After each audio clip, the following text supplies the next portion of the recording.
8 mice were placed in a perfect world. 4 males, 4 females. They had everything they could ever want. Unlimited food, water, and 0 predators. No disease, no threats. It was a life of absolute, total comfort. But 5 years later, every single mouse was fallen. Not from disease, but from something far more mysterious.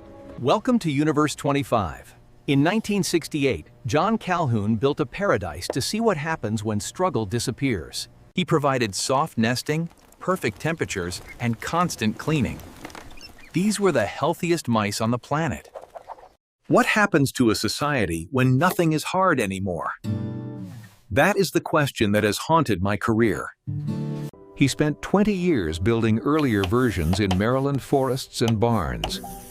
He was chasing a dark truth. After 24 experiments, he reached the final one. Universe 25 was meant to be the ultimate answer. No scarcity, no predators, no escape. In every version, the pattern was identical. A perfect start leading to a dark end. Population burst, intensity spikes, and mating turns chaotic.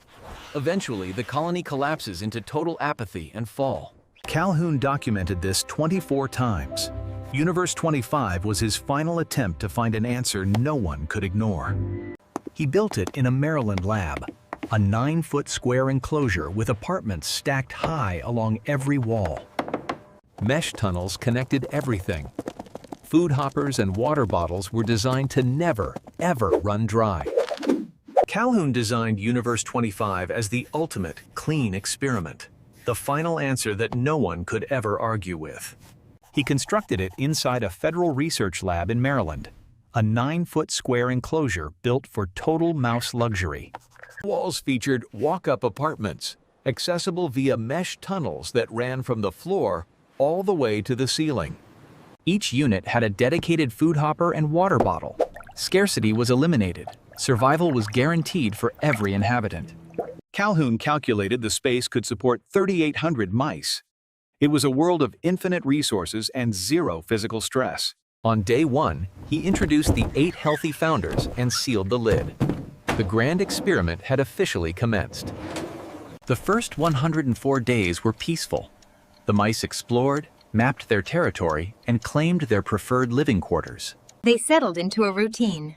Soon, the first litters arrived, and the population began its first massive doubling phase. Young males, rejected and role-less, gathered in the center. Listless pools of fur, doing absolutely nothing under Calhoun's gaze. They abandoned them in scattered places. Some forgot which pups belonged to them at all. Calhoun would write later that, by this point, the social fabric of the colony was effectively fallen. The bodies were still alive. No epic confrontation, no romance, no purpose. They were perfectly healthy, well-fed, and completely hollow inside. Strike mice didn't dynamic action back. They'd just absorb the damage, walk a few feet, and lie down again. But not all went quiet. A second group emerged, frantic, indiscriminate, and moving faster than any others. They forced themselves into nests, skipped all courtship rituals, and ignored the intensity of dominant males. Then came the behavioral sink. Despite food being everywhere, they crowded compulsively around only a few feeders. They refused to eat alone. The presence of others became so wired into their instinct that empty feeders were ignored. The crowding got worse and worse around a handful of stations, while the rest of the enclosure sat almost untouched. Then the mothers who were still trying to raise pups began to fail in a much darker way. Defending a nest took constant work. The males who had originally claimed territory grew exhausted from patrolling and stopped protecting their families. The mothers had to defend the nest themselves while still nursing. They turned on their own young. Others stopped recognizing them as theirs entirely. In the worst stretches, mothers began eating their own offspring. In some sections of the colony, fewer than 1 in 20 newborn mice survived to weaning.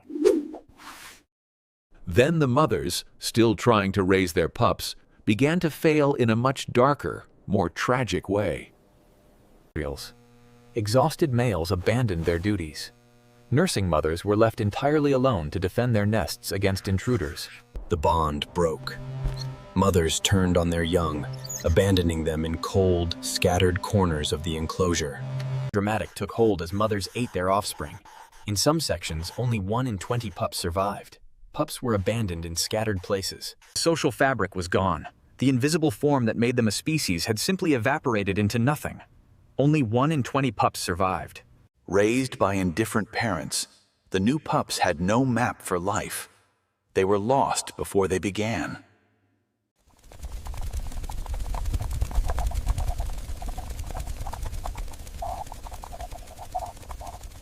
Calhoun noted the social fabric was fallen. The bodies lived, but the spirit of the species had vanished. Pups grew up with mothers who didn't care. They had no idea how a normal mouse society should function. Calhoun noted the social fabric was fallen. This new generation was different. The males never fought for territory, and they never even tried to mate. Pups grew up with mothers who didn't care. They spent their days eating, sleeping, and grooming. Their fur was perfect because they never faced any conflict. This new generation was different. Calhoun called them the beautiful ones. They looked healthy, but socially and biologically they were already gone. They spent their days eating, sleeping, and grooming. On day 560, the population connected its peak of 2,200. It would never go any higher than that. Calhoun called them the beautiful ones. By day 920, the last successful conception occurred. After that, no more new life entered Universe 25. The colony began to age. Without young mice to replace them, the paradise was turning into a graveyard. The beautiful ones kept grooming themselves.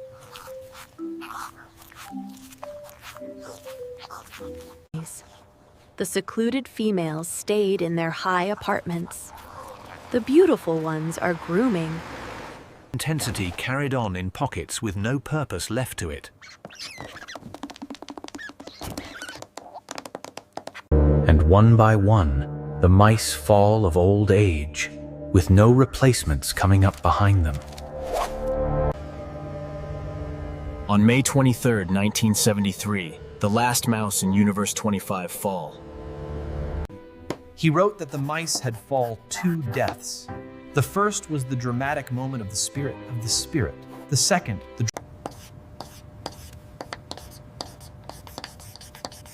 The first one happened years before the second. When his paper came out, the world ran with the obvious reading: comfort defeat, abundance defeat.